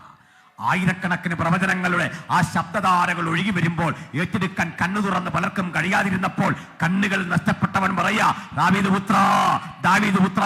പ്രമാണം വായിക്കാൻ ത്രാണിയില്ലാത്തവൻ, ഇരുളും വെളിച്ചവും തിരിച്ചറിയാത്തവൻ, നിറമെന്തെന്നറിയാത്തവൻ, വൃക്ഷമെന്തെന്നറിയാത്തവൻ, കേട്ടുകേൾവിയുടെ അടിസ്ഥാനത്തിൽ മാത്രം കാര്യം ഗ്രഹിച്ചവന് മനസ്സിലായി, ഇതാ ഈ മണ്ടരികൾ ഞെരുക്കിക്കൊണ്ട്, ഈ ചുറ്റുപാടുകളെ മുഴുവൻ ആവേശം കൊള്ളിച്ചുകൊണ്ട് ഞാനിരിക്കുന്ന ഇടത്തെ മണ്ടരികൾക്കും രോമാഞ്ചം വരുത്തിക്കൊണ്ട് ദാ ഇതുവഴി ഒരുത്തൻ കടന്നു വരുന്നു. ആ മുഖത്തേക്ക് നോക്കാൻ കഴിയില്ല എനിക്ക്, പക്ഷെ ഒന്ന് ഞാൻ വിളിക്കും, ദാവീദ് പുത്ര, ദാവീദ് പുത്ര, ദാവീദ് പുത്ര. ഈ വിളി ഒരു വിപ്ലവമായിരുന്നു. എന്താ കാര്യം എന്നറിയണ്ടേ? നാട്ടുകാരൊക്കെ അന്ന് യേശുവിൻ്റെ കൂടെ കൂടുന്നവനെ ഒറ്റപ്പെടുത്തി കല്ലെറിയുന്ന കാലം, ആക്ഷേപിച്ച് ഒറ്റപ്പെടുത്തുന്ന കാലം, അപഹസിച്ച് പുറത്താക്കുന്ന കാലം, പള്ളിഭ്രഷ്ടരാക്കുന്ന കാലം, കൂടുന്നവരൊക്കെ പ്രമാണിമാരൊക്കെ ഒന്നടങ്കം യേശുവിനെ തച്ചൻ്റെ മകനെന്ന് വിളിക്കുന്ന കാലം, ആക്ഷേപിക്കുന്ന കാലം. ജനാവലികൾ ഇങ്ങനെ ആക്ഷേപിക്കുമ്പോൾ ഒറ്റക്കുരുത്തൻ പറയാ, ദാവീദ് പുത്ര, ദാവീദ് പുത്ര, ദാവീദ് പുത്ര. ആ വേറിട്ട ശബ്ദത്തിന്റെ പേരാണ് ആരാധന. അതിൽ പര ഒന്നുമല്ല ആരാധന. നമുക്ക് വേറിട്ട് വിളിക്കാം, നീ മാത്രം എന്റെ രക്ഷകൻ, നീ മാത്രം എന്റെ വീണ്ടെടുപ്പുകാരൻ, നീ മാത്രം എനിക്കായി ചോര ചൊരിഞ്ഞവൻ, രക്ഷ അങ്ങയുടെ ദാനം, അങ്ങയുടെ ദാനം, അങ്ങയുടെ ദാനം. അടുത്ത കാലത്ത് വിചിത്രവും വേദനാജനകവുമായ ഒരു കാഴ്ച കണ്ടു. വടക്കേണ്ടിയിൽ ഒരു ഗ്രാമത്തിലൂടെ ഞങ്ങൾക്കൊക്കെ ഏറെ പരിചിതനായ ഒരു സുവിശേഷകനെ ഇടിച്ചു പദം വരുത്തി, അടിച്ച് ക്ഷതം വരുത്തി ആ മനുഷ്യനെ കൊണ്ട് അവരുടെ ഒരു ഇഷ്ടദേവന്റെ ശബ്ദം വിളിക്കാൻ നിർബന്ധിക്കുന്നു. അപ്പോൾ ഇത് കണ്ട് വേദനയും സഹതാവൊക്കെ തോന്നിയെങ്കിലും എനിക്കൊരു മറുപടി തോന്നി. എടാ, ഇദ്ദേഹത്തെ ആത്മാർത്ഥമായി വിളിക്കാൻ ആരെയും കിട്ടാത്തതുകൊണ്ടാണോ തല്ലു കൊടുത്ത് വിളിപ്പിക്കുന്നത്? ഹൃദയത്തിൽ നിന്ന് വിളിക്കണ്ടേ? ഹൃദയത്തിൽ നിന്ന് അദ്ദേഹത്തെ വിളിക്കാൻ കഴിയാതെ നീ തല്ലു കൊടുത്ത് വിളിപ്പിക്കണം. ഇത്ര ദാരിദ്ര്യമായിപ്പോയോ? അവിടെയാണ് ദൈവജനത്തിന്റെ സ്തുതിയുടെയും സ്തോത്രത്തിന്റെയും ശക്തി. Hallelujah, hallelujah. ഇതിനാ ഞാൻ പറഞ്ഞ നിർബന്ധിച്ച് കല്ലേലിയ പറയിപ്പിക്കേണ്ടെന്നേ. ഹൃദയാന്തർഭാഗത്ത് പറയണം, തമ്പുരാനെ മരണം വരെ, മരണം വരെ, മരണം വരെ അങ്ങയെക്കുറിച്ച്, അങ്ങയെക്കുറിച്ച്, മരണശേഷവും നിന്നെക്കുറിച്ച്, അവസാന ശ്വാസത്തിലും നിന്നെക്കുറിച്ച്. Hallelujah, price the Lord. ഇനി ഒട്ടേറെ പറയാനുണ്ട്, വിശദീകരിക്കാനുണ്ട്. ഈ യഹൂദാ ഗോത്രത്തിലെ സിംഹത്തിനടുത്ത് ഒത്തിരി ചരിത്രം ഉണ്ടായില്ല. ഒന്നാ പറഞ്ഞേ, ദാവീദിന്റെ വേര് എന്നടുത്തത്. അത് രണ്ടും കണക്റ്റഡാ, ഒരുപോലെ ഇരിക്കുന്ന കാര്യമാണ്. കാരണം ദാവീദ് ഒരു രാജകുലമാണ്. ആ വേരിലാണ് ക്രിസ്തു ജനിക്കുന്നത്. അത് തന്നെ സഹനസന്നദ്ധതയുടെ ഒക്കെ ഒരു ചരിത്രമാണ്. അതിലും സ്ത്രീകൾക്ക് പ്രാധാന്യമുള്ളൊരു ഒരു കുടുംബമാണ്. യേശുവിൻ്റെ വംശാവലിയിൽ 4 സ്ത്രീകളുടെ പേരുണ്ടേ. ആ സ്ത്രീകളൊന്നും സമൂഹത്തിൽ എല്ലാവരും ആദരിക്കപ്പെട്ടവരല്ലേ. ഒരുത്തി രാഹാബ് എന്ന് പറയും. പക്ഷെ അവൾ ഒരു കർത്തവ്യത്തിലൂടെ ഈ വംശാവലിക്കകത്ത് കയറിപ്പറ്റി. ഇനി ഒരാളുടെ പേര് രൂത്ത് എന്നാണ്. അവൾ തിരഞ്ഞെടുപ്പ് നിമിത്തം ഈ വംശാവലിക്കകത്ത് കടന്നുകൂടി. ഇനി താമാർ എന്നാണ് ഒരാളുടെ പേര്. ആ താമാർ അവളുടെ ബുദ്ധിവൈഭവം കണ്ട് അതിനുള്ളിലേക്ക് പ്രവേശിച്ചു. ഇനി ഇതൊന്നുമില്ല, അതിനകത്ത് കയറിയ ഒരാളുണ്ട്, അത് മറിയാണ്, വിശുദ്ധ മറിയം. അതിൻ്റെ കാരണം പറയും, കൃപ ലഭിച്ചവളേ നിനക്ക് വന്ദനം. ഹല്ലേലൂയ. കൃപയാൽ അവളകത്ത് വന്ന ഞാനും നിങ്ങളും കൃപയാലാണ് ഇതിനകത്ത് വന്നിരിക്കുന്നത്. കൃപ വേറെ ഒന്നും അല്ലതേ. എങ്കിലും ഈ കൃപ എന്നത് അപകടം പിടിച്ചൊരു പദമെന്ന് പലർക്കും അറിയില്ല. ഇത് കേട്ടാൽ നിങ്ങൾ പറയും, ഇനി മുതൽ കൃപ വേണ്ടാന്ന് പറയും. പാഷമാരൊക്കെ പറയില്ലേ, കൃപ വ്യാപരിക്കട്ടെ, കൃപ വ്യാപരിക്കട്ടെ എന്നൊക്കെ പറയുമ്പോൾ കൃപയുടെ അർത്ഥം പറഞ്ഞാൽ പിന്നെ ആരും ചോദിക്കുകയില്ല. അർത്ഥം അറിയണം. അറിഞ്ഞിട്ട് എനിക്ക് വേണം. നിങ്ങൾ ആരെങ്കിലും അത് പ്രാർത്ഥിക്കുമെങ്കിൽ അതിന് കാരണമുണ്ട്. ഒരു പെൺകുട്ടിയുടെ അരികിൽ ദൂതൻ വരിക. ദൂതൻ 10-20 വയസ്സിൽ താഴെ പ്രായമുള്ളൊരു പെൺകുട്ടിയുടെ അടുത്ത് നിന്നിട്ട് പറഞ്ഞു, കൃപ ലഭിച്ചവളെ വന്ദനം. സാധാരണ യഹൂദന്മാർ ഈ സ്ത്രീകളോട് പരസ്യ സ്ഥലത്ത് വെച്ചൊന്നും മിണ്ടാറില്ല. അമ്മയാകട്ടെ സഹോദരിയാകട്ടെ ഇവരോട് മിണ്ടാറില്ല. അതാ പരീക്ഷന്മാരുടെ തെറ്റായൊരു ബോധമാണ്. ഇങ്ങനെ കരം കൂപ്പി പറഞ്ഞപ്പോൾ ആ പെൺകൊച്ചും മെടുക്കുകയായിട്ട് പറഞ്ഞു വന്ദനം. എന്നിട്ട് ചോദിച്ചു, ഇത് എന്നെ ഇങ്ങനെ വന്ദനം ചെയ്യുമ്പോൾ എന്താ ഉദ്ദേശ്യം? കർത്താവ് നിൻ്റെ കൂടെ, നീ ഗർഭം ധരിച്ചൊരു മകനെ പ്രസവിക്കും. മറിയ പ്രതിഫലിച്ചു, ഞാനേ ഒരു പുരുഷ സംസർഗമില്ലാത്തൊരു സ്ത്രീയാ, അതെങ്ങനെ പറ്റും?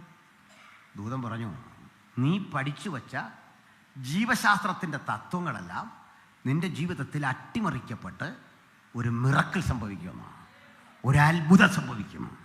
ഹല്ലേലൂയ. അവളെന്ത് പറഞ്ഞു? അങ്ങ് പറഞ്ഞ പോലെ എനിക്ക് ഭവിക്കട്ടെ.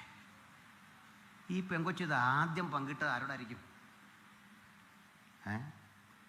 വീട്ടിൽ ചെന്ന അമ്മയുടെ അടുത്താ? ആദ്യം പറയുക. അനിയത്തിയുണ്ടേ, യോഹന്നാൻ്റെ അമ്മ അനിയത്തി കേട്ടോ. വീട്ടിൽ ചെന്ന് അമ്മയുടെ അടുത്ത് പറഞ്ഞൊരു വിഷയമുണ്ട്. എന്താ? ഞാൻ ദൂതനെ കണ്ടു. അമ്മയ്ക്ക് അതൊക്കെ സന്തോഷമായി. ഇത് കഴിഞ്ഞ് ദൂതനൊരു ആലോചന പറഞ്ഞു. പറ, ലോട്ടറി അടിക്കുന്നതാണോ, വീട് കെട്ടി പൊക്കുമെന്നാണോ, UK പോകുന്നതാണോ, പെട്ടെന്ന് പറ. ചെല്ലിങ്ങനെ കാത്തിരിക്കുക, ഇങ്ങനെ കേൾക്കാൻ. ഫോണും തുറന്ന് വെച്ചിട്ടിരിക്കുക. ആലോചന പറഞ്ഞ് ഇരിക്കുകയാണ്. എന്നിട്ട് അടുത്ത കാലത്ത് ഒരു അമ്മച്ചി പറഞ്ഞൊരു വിഷയത്തിന് വേണ്ടി പ്രാർത്ഥിക്കണം. എന്താണെന്ന് ചോദിച്ചു. അത് ഞങ്ങളുടെ വീടിന് ചുറ്റും ഒരു പോക്കുവരവുണ്ട്, അതൊന്ന് ശരിയാക്കി തരണമെന്ന്. ഞാൻ പറഞ്ഞു, വല്ല വില്ലേജ് ഓഫീസറേയും കണ്ടാൽ പോരെ, അവിടെ പോയാൽ മതിയോ? ഞാൻ പറഞ്ഞു, ഈ കാര്യത്തിൽ നമ്മളെക്കാൾ പുള്ളി കൃത്യമായിട്ട് ചെയ്യും. ചെറിയൊരു പൈസയൊക്കെ ആവും. ഇടുക്കിയിലേക്കാണെങ്കിൽ കൂടുതലാണ് കേട്ടോ, അത് വേറെ കാര്യം അല്ലേ. ഇടുക്കിയിലൊക്കെ ഇതൊന്നും ചെയ്യണേ, വേറൊരു നോട്ടിന് അത് പൊതിഞ്ഞ് വെച്ച് വേറൊരു നോട്ട് കൊടുക്കണമെങ്കിൽ പറ്റുള്ളൂ. ഞാൻ കേട്ടേക്കുന്നത് പോട്ടെ. അപ്പോൾ ഏതായാലും ഇങ്ങനെയൊക്കെ പ്രാർത്ഥിക്കാൻ പറയുന്നവരുണ്ട്. വളരെ വിചിത്രമായൊരു പ്രാർത്ഥന ഞാൻ അടുത്ത ദിവസം കിട്ടും. രസകരമായൊരു വിടുതലിൻ്റെ ചരിത്രം. ഒരാളെ ദൈവം നടത്തിയ വിധം പറയാണ്. അത് ഇടുക്കിയിലാണ് കേട്ടോ. ഇടുക്കി നടന്ന സംഭവം. ഇവിടെ കണ്ടു സബ് കളക്ടർ 100 ഏക്കർ സ്ഥലം എങ്ങനെയോ സംഘടിപ്പിച്ചു. 100 ഏക്കറാ. എന്നിട്ട് സ്വന്തം പേരിൽ എഴുതാൻ കഴിയാതെ ആരുടെയൊക്കെയോ പേരിൽ എഴുതി. ബിനാമി എന്നതിന് പറയുന്നു. പ്രാർത്ഥിച്ച് വിടുതൽ കിട്ടി. ബിനാമി തിരിച്ചെഴുതുന്നില്ല, റിട്ടയർ ആയി കഴിഞ്ഞപ്പോൾ. അപ്പോൾ ബിനാമി എന്ന് പറഞ്ഞാൽ എനിക്ക് സ്വത്ത് ഒത്തിരി എൻ്റെ പേരിൽ വെക്കാൻ കഴിയാത്തതുകൊണ്ട് വേറെ ആരുടെയൊക്കെ പേരിൽ ഇടുക. കാരണം നേരായ വഴിക്ക് ആർക്കാണ് 100 ഏക്കർ സ്ഥലം കിട്ടുമോ? അപ്പോൾ ഇതൊരാൾ പ്രാർത്ഥിച്ചപ്പോൾ ബിനാമി തിരിച്ചെഴുതി കൊടുത്തെന്ന് സാക്ഷി പറയുക. കണ്ടായിരുന്നു, യൂട്യൂബിലൊക്കെ കിടപ്പുണ്ട്. സർക്കാർ കണ്ട നിൻ്റെ ബിനാമി അല്ലട സുനാമി ആകും. എന്താ കാര്യം എന്നറിയണ്ടേ? ഇവിടെ 1 സെൻറ്റ് ഭൂമി ഇല്ലാതെ മനുഷ്യൻ കഷ്ടപ്പെടുമ്പോൾ 100 ഏക്കർ ഭൂമി നിനക്ക് പതിച്ചു തന്നെന്ന് പറഞ്ഞാൽ ദൈവം എന്തൊരു സാധനമാണ്. നീ സേവിക്കുന്ന ആരെയാ? ഇത് പങ്കിടലിൻ്റെ അല്ലേ സുവിശേഷം? നിനക്കൊരു സന്തോഷമല്ല.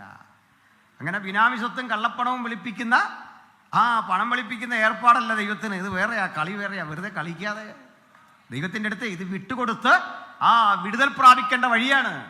അയാൾക്ക് മാനസാന്തരം ഉണ്ടല്ലേ, ഇത് വിട്ടുകൊടുക്കുക ചെയ്യേണ്ട സർക്കാരിന് തിരിച്ച്. 100 ഏക്കർ ഇത് എന്തിനാ? 100 ഏക്കർ നിനക്ക് 6 അടി മണ്ണ് പോരെ, എന്തിനാണ് ഈ 100 ഏക്കർ? ആയ കാലത്ത് ശരിക്ക് അനധികൃതമായി സമ്പാദിച്ചിട്ട് അത് കൈ കിട്ടാൻ വേണ്ടി ഉപവാസം എടുക്കുക.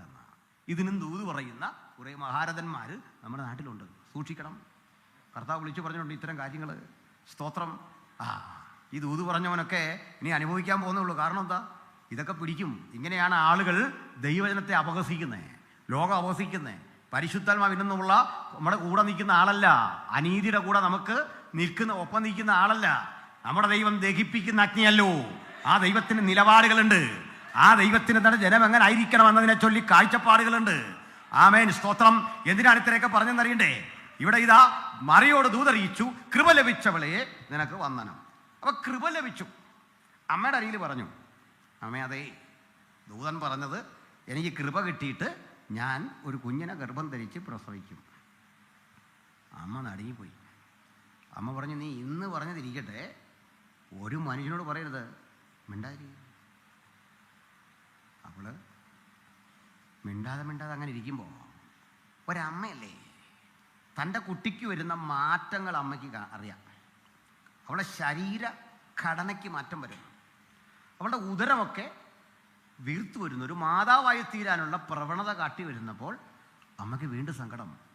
സത്യം പറ, നിനക്കെന്ത് പറ്റി? അവൾ പറഞ്ഞു, ഞാൻ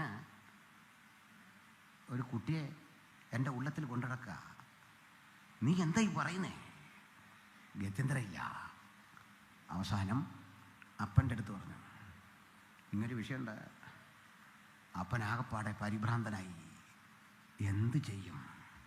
അവളെവിടെ വിളി, ആങ്ങളെ ഉണ്ട് അറിയണ്ട,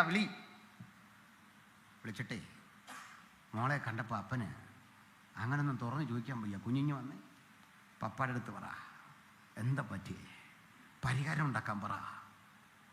ആള് പറഞ്ഞേ, ഞാൻ ആയിരിക്കുന്നത് കൃപയാലാണ്, പരിശുദ്ധാത്മാവിനാൽ. അപ്പനപ്പനും പറഞ്ഞു, നീ എന്താ പറയുക? സത്യത്തിൽ ദൈവത്തിന് ഈ മറിയയുടെ അമ്മയ്ക്കും അപ്പനും ഓരോ ആലോചന കൊടുത്താൽ മതിയായിരുന്നു. ഇത്രയും കിടന്ന് പോകേണ്ട കാര്യമൊന്നുമില്ലായിരുന്നു അല്ലേ? പക്ഷെ അതാ കൃപയുടെ വില അറിയണോ? ദൈവത്തിൻ്റെ ആലോചന പ്രാപിക്കുന്നവനൊക്കെ ചില ഘട്ടത്തിൽ ഒറ്റപ്പെട്ടു പോകും. വീട്ടിൽ ഒറ്റപ്പെട്ടു പോകും, സമൂഹത്തിൽ ഒറ്റപ്പെട്ടു പോകും. അനുജത്തി ഒറ്റപ്പെടുത്തി, എല്ലാവരും ഒറ്റപ്പെടുത്തി. ആ വീട്ടിൽ അന്യയെപ്പോലെ ഇങ്ങനെ കഴിയുമ്പോൾ വീട്ടുകാർ പറഞ്ഞു കൊടുക്കുക, കുഞ്ഞെ നിന്നെ വിവാഹ നിശ്ചയം ചെയ്തിരിക്കുക അറിയോ, നിന്നെ കാത്തൊരു ചെറുപ്പക്കാരനിരിക്കുക അറിയോ. പണ്ട് ഇവളോട് കൂടി നടന്ന നാട്ടുകാരൊക്കെ പറയാൻ തുടങ്ങി, അവള് ചീത്തയാ, കുഞ്ഞുങ്ങളൊന്നും കൂടല്ലേ. അപ്പൊ കൂട്ടുകാർ പിണങ്ങി, വീടും സമൂഹവും ഒറ്റ എതിരായി, എല്ലാവരും എതിരായി. അവസാനം യോസേഫ് ഗൂഢമായി ഉപേക്ഷിക്കാൻ പദ്ധതിയിട്ടു. ഇങ്ങനെ എഴുതിയിരിക്കുന്നേ. അവൾക്ക് ലോകാപവാദം വരുത്തണ്ട, അതെ ഒരു മാന്യന അല്ലേ, അവൾ എന്തെങ്കിലും ആയിക്കോട്ടെ പോട്ടെ. നമ്മളാണ് അതെല്ലാം ഫേസ്ബുക്കിൽ എടുത്തിടും. എനിക്ക് പറ്റിയ ചതിവ് മനസ്സിലായില്ലേ? യോസേഫ് വെറുതെ പോട്ടെ, പറ്റിയത് പറ്റി പോട്ടെ. എന്നാലേ യോസേഫ് ഗൂഢമായി ഉപേക്ഷിക്കാൻ പദ്ധതി ഇട്ടു. മറിയക്കൊരു വിഷയമില്ല. എല്ലാവരും ഒറ്റപ്പെടുത്തുമ്പോഴും മറിയ ഒറ്റയ്ക്ക് ആസ്വദിക്കുന്ന ഒരാത്മസുഖമുണ്ട്. ഏകരായി വീട് വിട്ടിറങ്ങി യേശുവിനെ അനുഗമിച്ചതിൻ്റെ പേരിൽ കല്ലേറ് കിട്ടിയവർ, ഭക്ഷണം കിട്ടാതെ പോയവർ, വീതം വിറ്റപ്പോൾ കിട്ടാതെ പോയവർ, അപ്പനും അമ്മയും ഉപേക്ഷിച്ചവര്, അവരും അനുഭവിക്കുന്ന ഒരാത്മസുഖമുണ്ട്. പകരം കൊടുക്കാനാവാത്തൊരാത്മസുഖം. അതിന്റെ നിർവൃതിയുടെ പേരാ ആത്മീകത. ആ ആത്മശക്തിയിലാ ഞാനും നിങ്ങൾ ഇവിടെ ആയിരിക്കുന്നത്. അതുകൊണ്ട് ഒറ്റപ്പെടുമ്പോൾ പേടിക്കരുത്, നമ്മൾ ഒറ്റക്കല്ല. മഹാദൈവത്തിന്റെ കൃപയാണിത്. കൃപയാലാണ് നമ്മൾ ആയിരിക്കുന്നത്. അതുകൊണ്ടേ കൃപ വിലപിടിപ്പുള്ളൊരു പദമാണ്. ആ വില അറിയണോ? അവിടെ പറയാം. പണ്ട് ദൂതൻ വന്നപ്പോൾ മറിയ പറയാണ്, അത് ചേട്ടാ എനിക്ക് ഇതിലൊന്നും താല്പര്യമില്ല, ഇങ്ങനെ കൃപയാൽ എനിക്കൊരു കുഞ്ഞുണ്ടാകുന്നതിലൊന്നും താല്പര്യമില്ല, ഞാൻ വല്ല കല്യാണമൊക്കെ കഴിച്ച് മര്യാദയ്ക്ക് ജീവിച്ചോളാം, എന്നെ ഇത്രയും വലിയ കാര്യം ഏൽപ്പിക്കരുത്. ദൂതൻ കാല് പിടിക്കുമോ? നമ്മുടെ തോന്നില്ല കാല് പിടിക്കുന്നില്ലെന്ന്. ദൂതൻ പറഞ്ഞു, എന്നോട് പറഞ്ഞു, ഞാൻ പറഞ്ഞു നിനക്ക് വേണ്ട വേണ്ട, കാരണം ഞാനൊരു ദൂതനാ, പോവാ, പണി തീർന്നു. പോസ്റ്റ്മാൻ നമ്മളെ നിർബന്ധിച്ച് ചെയ്യിപ്പിക്കുകയല്ല, വേണ്ടെങ്കിൽ അയാൾ തിരിച്ചയക്കും. അത്രേ ഉള്ളൂ പോസ്റ്റ്മാൻ, മനസ്സിലായില്ലേ?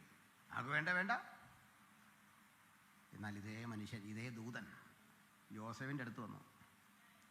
സ്വപ്നത്തിൽ യോസേഫിനെ തട്ടി എണീറ്റു. നീ ഒരു തീരുമാനമൊക്കെ എടുത്തെന്ന് കേട്ടല്ലോ, എന്തെന്നാ? മറിയ ഉപേക്ഷിക്കുന്ന. അതേ പ്രശ്നമാണ്. ലോകാപവാദം അവക്കും വേണ്ട, എനിക്കും വേണ്ട, അതങ്ങനെ നൈസായിട്ട് പോട്ടെ. ദൂതൻ പറഞ്ഞു, നോ, നിനക്കങ്ങനെ പോകാൻ പറ്റില്ല, നിന്നെ വിടത്തില്ല. നിന്നെ പിടിച്ചിവിടെ നിർത്തിയെങ്കിലേ മറിയയ്ക്ക് ഞാൻ കൊടുത്ത വാഗ്ദത്തം ശരിയാവൂ.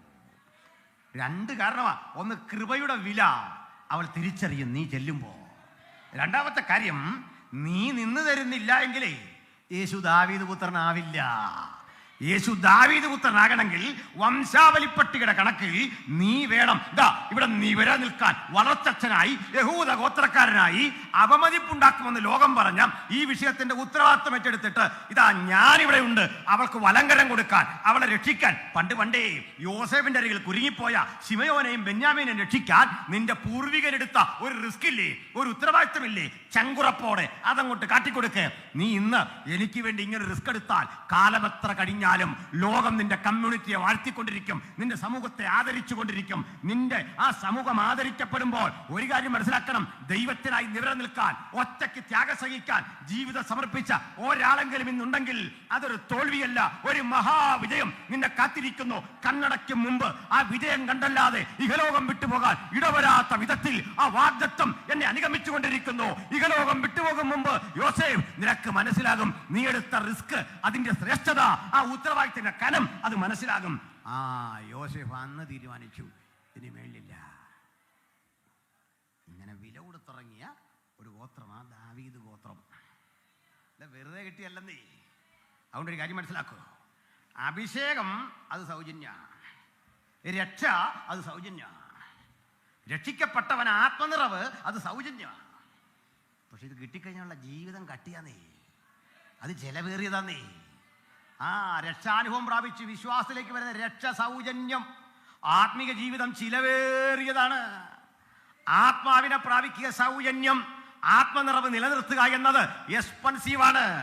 എക്സ്പെൻസീവ് എന്ന് ഞാൻ പണമല്ല, പണം കൊടുത്തു വാങ്ങാൻ കഴിയാത്ത വിധം ജീവിതത്തിന്റെ ത്യാഗം കൊണ്ട് വില കൊടുത്തു വാങ്ങേണ്ട ഒരനുഭവമാണ് ആത്മനിറവ്. അത് നഷ്ടപ്പെട്ടു പോകുന്നിടത്ത് ദൈവകൃപയുടെ ചൈതന്യം നഷ്ടപ്പെട്ടു പോകും. അതുകൊണ്ട് ഇന്ന് പിരിയുമ്പോൾ എൻ്റെ മീതെ പകരപ്പെട്ട ആ ദൈവകൃപയുടെ ശക്തി, അതിനെ ആസ്വദിച്ചേ ദൈവമക്കൾ പോകാവൂ.